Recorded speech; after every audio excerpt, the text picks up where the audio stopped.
Ethiopia. Yes, fight. Yes, man. No, I'm finally here. ሰላም እንደምን አላችሁ?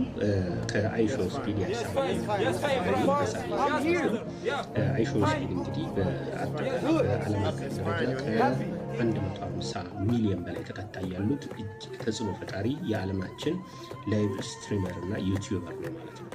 ስለዚህ ይሄ ሰው አሁን በዚህ ወቅት 48.7 ሚሊዮን የዩቲዩብ ሰብስክራይበር ፎሎወር ያለው በኢንስታግራም ብቻ ከ40 ሚሊዮን በላይ ተከታዮች ያሉት በጥቅሉ 150 ሚሊዮን ተከታይ ያለው ግለሰብ ነው። ይሄ ግለሰብ እንግዲህ በ28 ቀናት 20 አፍሪካ ሀገራትን ለመጎብኘት እቅድ ይዞ ኢትዮጵያ ላይ ሲደርስ 10ኛ ነው። ከጎበኛቸው 10 ሀገራት መካከል በከፍተኛ ቪው በከፍተኛ የላይቭ ስትሪሚንግ ተከታይ ብዛት በቀዳሚነት የምትጠቀሰው ኢትዮጵያ ነች ማለት ነው። ከ260 ሺህ በላይ ሰዎች አዲስ አበባን ለ4 ሰዓት ከ52 ደቂቃ ሲከታተሏት ነበር ማለት ነው። የተከታዩ ብዛትን የተመልካቹ ብዛትን በአሁኑ ጊዜ ገብታችሁ ብታዩት 10 ሚሊዮን አልፏል።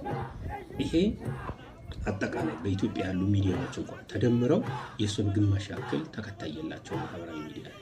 ስለዚህ እጅግ በጣም ለኢትዮጵያ የትኛውም የዓለም አቀፍ ሚዲያ ላይ ቢቢሲን፣ አልጀዚራ፣ ሲኤንኤን የትኛውን ዩሮኒውስ ከፍለን ብናስተዋውቅ ዓለም ላይ ሊመለከተን የማይችል ከፍተኛ ተከታይና ማነው ተመልካች ያገኘንበት እንደ ሀገር ትልቅ እድል ነው ብዬ ነው የማስበው ማለት ነው።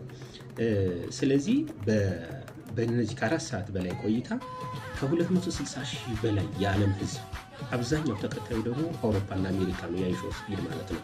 ስለዚህ አሜሪካውያንና አውሮፓውያን አዲስ አበባን ለ4 ሰዓት ከምናምን በሚቆዩበት ጊዜ ከ260 ሺህ ሰው በላይ ቁጭ ብሎ አዲስ አበባ ላይ ያለው ሁኔታ፣ አኗኗራችን፣ አለባበሳችን፣ ቅርሳችን፣ ቱሪዝማችን፣ ማህበራዊ ሁኔታችን፣ ወጣቶቹ ምን እንደሚመስል የነበረው ኢንተራክሽን ቀጥታ እየተከታተሉ ነበር ማለት ነው። ከቤተ መንግስት ጀምሮ ጎዳና ላይ የምናደርጋቸውን ነገሮች ሁሉ እያዩ ነበር ማለት ነው። እና በነበረው ፐርፎርማንስ ከ10 ሀገሮች ከ10 ሚሊዮን ቪው በላይ ከ260 ሺህ በላይ በቀጥታ ስርጭት ሰው የተከታተለው የለም ማለት ነው።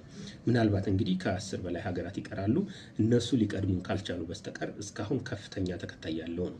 ይሄ አንድ ግለሰብ ነው። ነገር ግን በዓለም ላይ በጣት ከሚቆጠሩ የዓለምን ህዝብ አይን ከሚስቡ ተጽዕኖ ፈጣሪዎች አንዱ ነው። ምንም ማድረግ አይቻልም። ይሄ ሰው ኮምፒውተር ሶፍትዌር አበልጽጎ ወይም ሌላ ቴክኖሎጂ ፈጥሮ አይደለም፣ ግን ላይቭ ስትሪመር ነው። በቃ ይሄ ዘመኑ ያፈራውን ቴክኖሎጂ ተጠቅሞ ተጽዕኖ ፈጣሪ መሆን የቻለ ግለሰብ ነው ማለት ነው።